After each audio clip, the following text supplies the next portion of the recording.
Aha, Mr. Ochu. Leo nimejiandaa, kila fumbo lako nitaliandika ili nipate ukweli tu. Mr. Walker, unatakiwa uelewe kitu kimoja.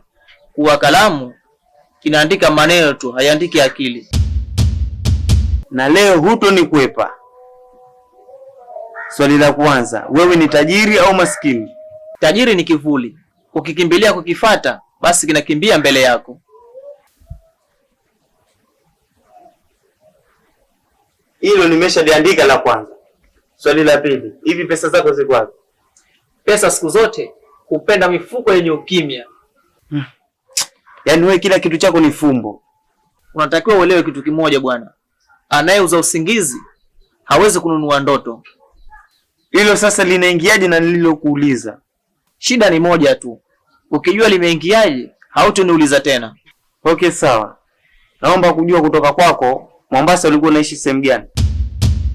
Kitu usichokijua bwana, mimi nilikuwa naishi kati ya upepo na mawimbi.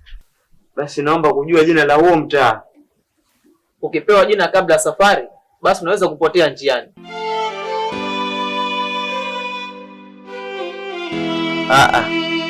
Hayo sio majibu ninayotaka kutoka kwako. Hebu acha kupanic brother. Sio kila jibu lina maneno bwana. Unajifanya mjanja? Basi naomba na mimi uniulize fumbo ili nipate nilijibu.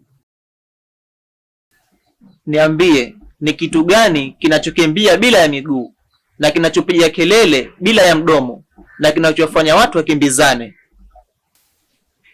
Upepo? Hapana. Maji? Hapana. Basi nini hicho? Angalia sasa. Kitu kidogo tu kimekushinda. Ni uvumi bwana. Yaani kwa kweli wewe umenishinda. Hapana bwana. Mchezo ndio kwanza unaanza. Mimi bado sijakushinda. The last question. Hivi wewe ni tapeli kweli? Unatakiwa uelewe kitu kimoja. Mbu akikaa mgongoni mwa simba sio kwamba amekuwa simba. Unamaanisha nini sasa?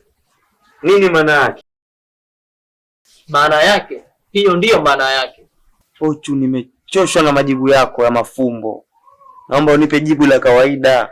Jibu la kawaida humfanya mtu awe wa kawaida, na mimi si wa kawaida. Ngoja kwanza. Unaenda wapi? Kikawaida bwana, unapofungwa mlango wa swali, basi ufunguliwa dirisha la fumbo.